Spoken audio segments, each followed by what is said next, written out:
嗨，大家好！今天的影片又是来到了房地产系列啦。那如果你们喜欢这类型的影片呢，记得要订阅我哦。今天呢就会来谈一谈在马来西亚买房子呢，到底需要准备些什么东西，还有首购族买房究竟有些什么福利。然后我自己所讲的呢是马来西亚公民买房的标准，并不适用于外国人哦。我相信每个人都希望拥有属于自己的一间房子啦。正所谓万家灯火，终有一盏灯是属于自己的。包括我自己在很小的时候就已经有了这种想法，就是属于我自己的一间房子。有时候当我在看顾客签完合约的时候，尤其是那一些马来自己住的顾客啦，就是前面披荆斩棘，千辛万苦，等到housing loan批了，合约都签了，接下来就是等拿钥匙的那一刻的那种期待，这其实是我做 property agent 最大的一个满足感啦。OK， 那我讲到这里的时候呢，可能有一些人就会认为，为什么我一定要买房子？我租不能吗？租有我自己的自由，而且我也不用被35年的房贷被绑死着，对不对？自己的话呢，我会觉得，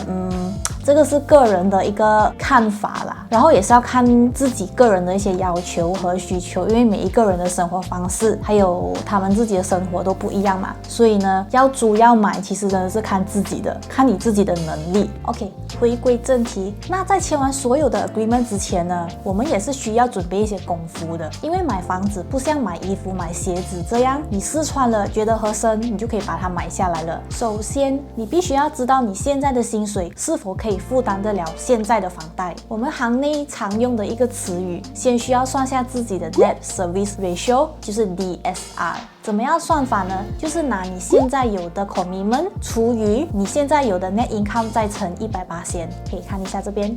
然后我的建议是不要超过50%啦。虽然有一些银行是可以接受得到60到80%，可是也是要看那间银行，每一间银行都有不一样的 guidelines， 还有你本身的薪水是到多少。如果你的 commitment 是已经占有了50%的话来讲呢，就代表说你另外一个50%是可以来应付你的普通的开销啦。那这里我所讲的 commitment 呢，当中是包括了你即将要给的 housing loan monthly installment、credit card、PDPTN、car loan，或者是 personal loan。 如果你的 commitment 已经占据了你的薪水，就是 net income 的50%呢，就代表说你还有另外的50%是可以应付你平常的开销。那我这里所指的 net income 呢，是已经扣除了你的 income tax、你的 EPF、SOSO 还有 EIS。 那当 DSR 在 redeem 的情况下呢，你又有一笔钱去支付你买房的费用，比如说18%头期、印花税、律师费和一些杂费等，然后月供的话呢，又是在你的预算范围里面，基本上你是可以开始物色你想要买的房子了啦。哦对，还有一样东西我刚刚忘了提到，就是你买房子的目的到底是什么？想要自己住呢，还是要投资？要几时入住？还有你要买怎么样的房子？比如说你要买公寓，还是你要买 land？ 不然的话呢，买房子就会成了负债、负资产哦。当你搞清楚了所有东西的时候，接下来就是要了解你自己的 profile 啦。何谓了解自己的 profile？ 就是你要知道你自己是不是白底，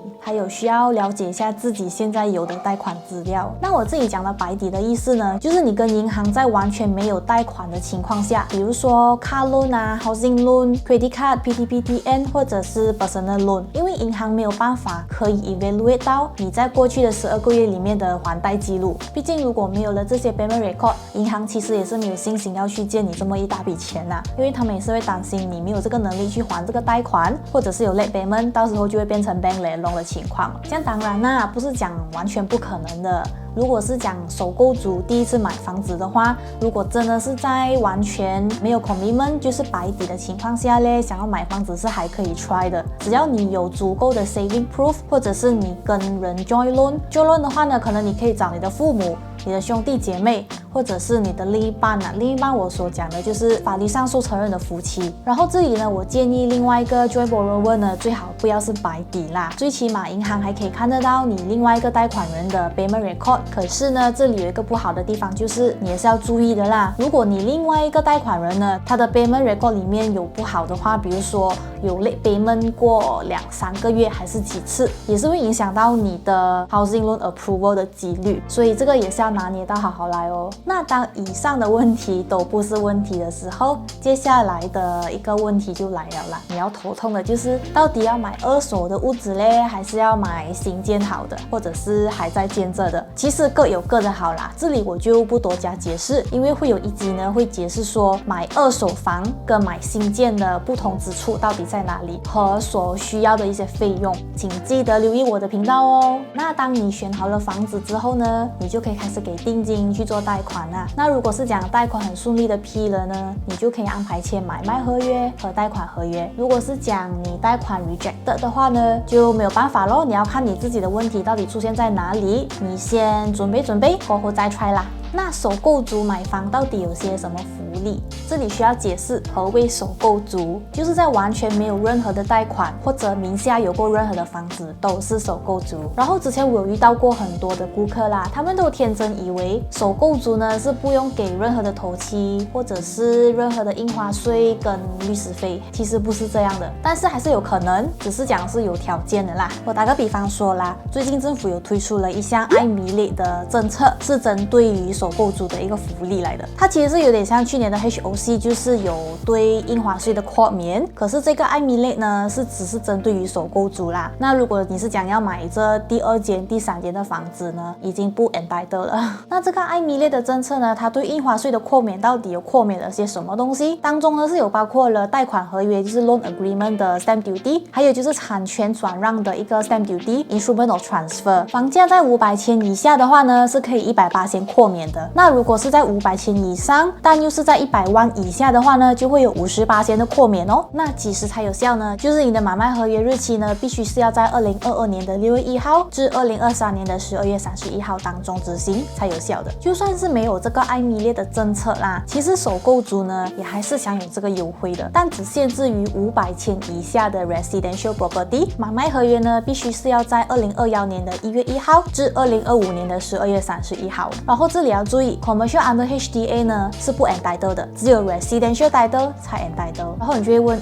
这样子头期的话呢，是不是真的是不用给个18%头期？其实也是有对跟不对的一个讲法啦。因为呢，如果是以普通的 housing loan scheme 的话来讲呢，他们最多只能借到你98%而已的，然后你另外18%的头期是必须要自己出。那首购族的话呢，其实有很多家银行都推出了这一个 Scheme Rumah Pertama Ku SRP。英文的话呢，就叫 My First Home Scheme， 主要是针对首购族啦，因为我相信大多数的首购族都是可以说是少数都有一个18%的头期的。然后这个 SRP 呢，它可以贷款的数目是 up to 118%。如果是讲你可以拿到180% loan 的话呢，基本上你是不需要给一个18%头期啦。如果是讲发展商有给 rebate 的话呢，这些就会 as cashback。那申请的话呢，到底是需要什么条件？第一，你必须要是马来西亚公民，拥有马来西亚的 IC， 第一次买房、打工或者是自雇人士都可以买。如果是讲一个人联名或者是要联名贷款也是没有问题，只是说个人薪水的话呢是不能超过5000块马币，联名的话呢是不能超过10,000块马币。我这里是指 gross income， 就是你在扣除你的 EPF 和收收那一些之前的一个 income 来的。然后你购买的房价也是不能超过500千马币。然后其实各个州属都有推出可负担房屋的 project 啦，然后当中有一些只能给首购族去购买的，比如 Rumah Selangor。那有想要了解的观众们呢，其实可以到各州的官方网站去看一看他们的 information 啊，还有他们的一些要怎样去 apply 啊、格拉亚干那一些。OK， 综合我刚刚以上所讲的那一些买房之前所要准备的功夫呢，你们觉得买房到底是一件很容易的事情，还是一件很难的事情呢？欢迎在底下留言给我知道，我们也可以拿来讨论一下。如果你们有关注新闻的话呢，都会知道房贷利息今年已经起了3次了。那我听说明年年头还会再起多一次，其实也是恢复到 MCO 之前的一个标准的利息啦。我觉得是蛮正常的，毕竟 economy 也慢慢开始 recovery 了嘛，对不对？有放定期的话呢，就会笑咯。可是如果是讲在公债 housing loan 的话呢，